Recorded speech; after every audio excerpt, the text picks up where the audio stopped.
नमस्कार, स्वागत है आपका लेजर न्यूज में। मैं हूं आपके साथ रूबी और आइए करते हैं खबरों की शुरुआत। राजधानी भोपाल में इन दोनों हल्की ठंड शुरू हो गई। इसी को देखते हुए दांतों में कई समस्या आ रही हैं। इस संबंध में हमने भोपाल में विशेष चर्चा की। डॉक्टर विवेक सिंघाई से हमारे संवाददाता मनोज सक्सेना ने। आज हम आपकी विशेष मुलाकात डॉक्टर विवेक सिंघाई से कराते हैं, जो दांतों के विशेषज्ञ हैं और इस सर्दी के मौसम में सबसे ज़्यादा परेशानी ठंडा गरम दांतों पे ही असर होता है। उसके सुझाव भी बताएंगे और क्या क्या अपने को इस ठंडक के मौसम से दांतों की सुरक्षा के लिए क्या क्या उपाय करना है। डॉक्टर साहब बहुत छोटी उम्र के अंदर काफ़ी प्रोग्रेस कर ली है, काफ़ी प्रसिद्धि पा ली है और कई डिग्रियां हासिल कर ली है। डॉक्टर साहब नमस्कार। जैसा कि आपने सवाल पूछा कि ठंड के टाइम में दांतों में ठंडा गरम लगना और झंझनाहट होना और दांतों में दर्द होना, तो ये एक बहुत कॉमन समस्या है। ठंड के अंदर क्या होता है कि हमारा मुंह का जो टेम्परेचर है वो काफ़ी हद तक वेरिएंट हो जाता है, तो हमें ठंडे गरम का एहसास होता है। और ठंड के टाइम में हम क्या करते हैं कि सब लोग बोलते हैं कि ठंड का टाइम बड़ा हेल्दी टाइम होता है, हमें सब कुछ अच्छे से खाना चाहिए।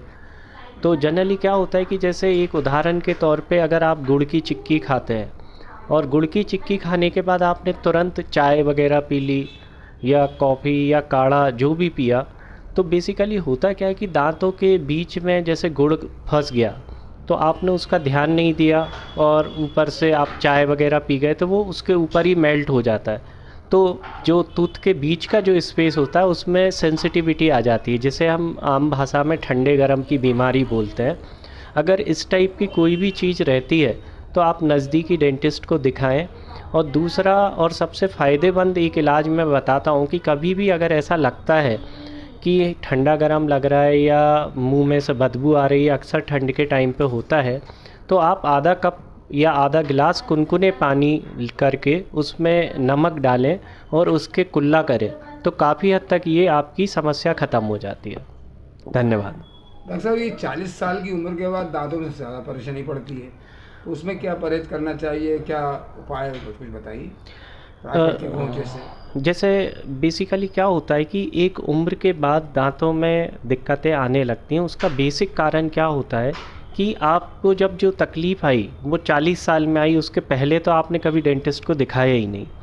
क्या होता है कि आम भाषा में अगर कहें या डेंटल साइंस की जो किताबें हैं वो ये कहती हैं कि आपको हर 6 महीने या साल भर में एक बार रूटीन डेंटल चेकअप कराना चाहिए, तो उससे काफ़ी हद तक चीज़ें बच जाती हैं। और रही बात कि 40 साल या एक उम्र के बाद ऐसी चीज़ें क्यों होती हैं, उसका बेसिक कारण क्या होता है कि दांत और दांत की जड़ें जो होती हैं और बीच में मसूड़ा, इसके पीछे इतना ज़्यादा स्टेन और कैलकुलस, आम भाषा में जिसे टार्टर्ड बोलते हैं, वो जमा होने के कारण दांत धीरे धीरे नीचे की तरफ मसूड़ा खिसकने लगता है और दांत हिलने लगता है।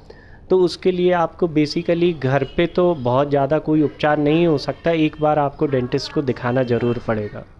जी डॉक्टर साहब, कितनी डिग्री आपने इस विषय में हासिल करी? मेरा BDS जो था वो Rishiraj college of dental sciences से ही है, और मास्टर ऑफ पब्लिक हेल्थ जो है वो Maulana Azad college of dental sciences Delhi से किया हुआ था। और फिर मैंने पोस्ट PG जो कि हेल्थ एंड हॉस्पिटल मैनेजमेंट में, वो ओपन यूनिवर्सिटी भुज यूनिवर्सिटी से थी। और PhD मेरा डेंटल मेडिसिन में है जो ग्लोबल कॉनकॉर्ड यूनिवर्सिटी से। इतनी कम उम्र के अंदर आपने इतनी योग्यताएं हासिल कर ली, बड़े आश्चर्य की बात है और बोले गौरव की बात है हमारे लिए कि इतनी कम उम्र के डॉक्टर साहब का आज हम इंटरव्यू ले रहे हैं और इतना ज्ञान की बातें बता रहेंगे।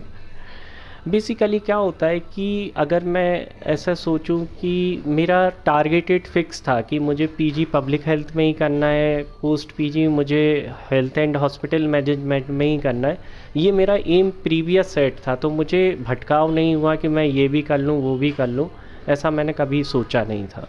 और अभी मैं एट प्रेजेंट को डायरेक्टर हूँ डॉक्टर शंकर दयाल शर्मा आयुर्वेद महाविद्यालय में।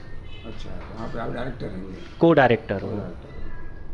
वहाँ भी आप यही सेवाएं दे रहे हैं? हाँ, वहाँ मैं डेंटल विंग जो है हम लोगों का, उसका हेड ऑफ डिपार्टमेंट भी हूँ और कॉलेज का को डायरेक्टर भी हूँ। बड़ी खुशी की बात है। डॉक्टर साहब ने बहुत कम समय में बहुत ज़्यादा उपलब्धि हासिल करी।